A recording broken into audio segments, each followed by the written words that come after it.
can say with some confidence hundreds of American lives have been saved because of your leaning in and stopping the killing of coal and revitalizing coal. So much talk about, oh, we're going to drive housing prices down. I don't want to drive housing prices down. I want to drive housing prices up. You've ended at least 8 wars, okay? But probably the most important and underreported war that this president ended was Joe Biden and the Democrats' war on Main Street.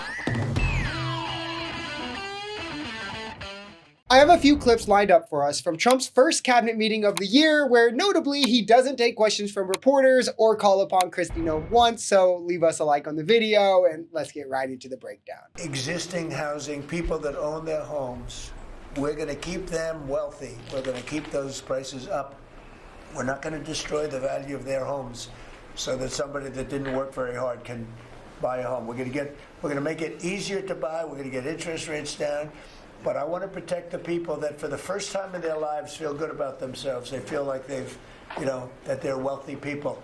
And I want them to understand it. There's so much talk about, oh, we're going to drive housing prices down. I don't want to drive housing prices down. I want to drive housing prices up for people that own their homes. It's a stark contrast from what we were hearing from Kamala Harris, who ran on cutting the red tape, bringing down housing prices. I mean, this is not only one of the main vehicles to wealth that we have, but one of the main economic burdens on the working class currently, of which Trump seemingly just wants to get worse. They're going to help the middle class by doing regime change and attacking trans people, of course, not by bringing down the housing prices. Like, what are we doing? Like, we have an ever-growing population of homeless people. People are dying on the street in the wealthiest country in the world, and Trump's concern isn't that with housing, but how he's going to bring housing costs up for those who already own them. He will always only care about the more fortunate, not the less. Coal production is growing again in the United States after years of decline.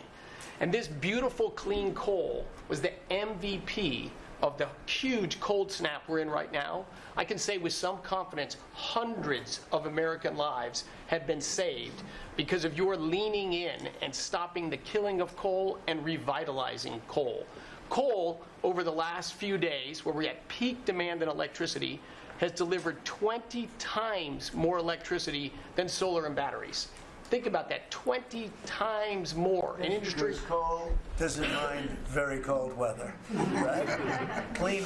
You're not allowed to say the word coal without proceeding by saying clean, beautiful coal. He can tell you with some confidence. He can't say why or how because it makes no sense, but trust him, bro. And as coal production increases, it's an increased health risk on all of us, especially our sons and daughters. I mean, coal production affects the environment in a multitude of ways, through releasing CO2, through releasing methane when it's mined, methane being more potent than CO2 even, of which coal releases more of than oil or natural gas in its own right, as well as things like sulfur dioxide, nitrogen oxides that emit from its combustion. It's linked because of this to a long list of adverse health effects, from the heart to cancer to COPD. It can have neurodevelopmental harm in children, like reduced intellectual capabilities. I mean, the list literally goes on. It's an all-around terrible thing, and we have to subsidize the oil industry billions, yet Republicans still champion. It will be destroyed by building low-income housing next to luxury housing.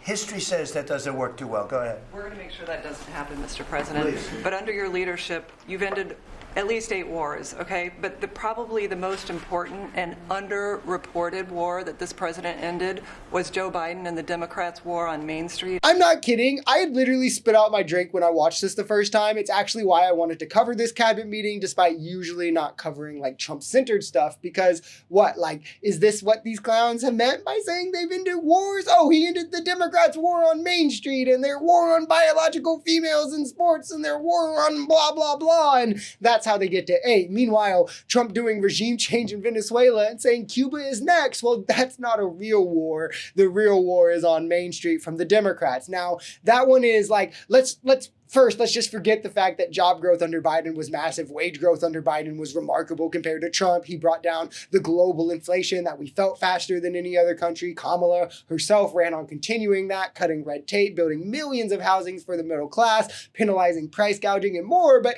guys, it's so clear the Democrats hate the middle class and have a war on Main Street because well, vibes. And the guy who cares about the middle class is the one who just verbatim said he doesn't want to bring down housing prices. I mean, how metal do you have to be for this to be your political worldview?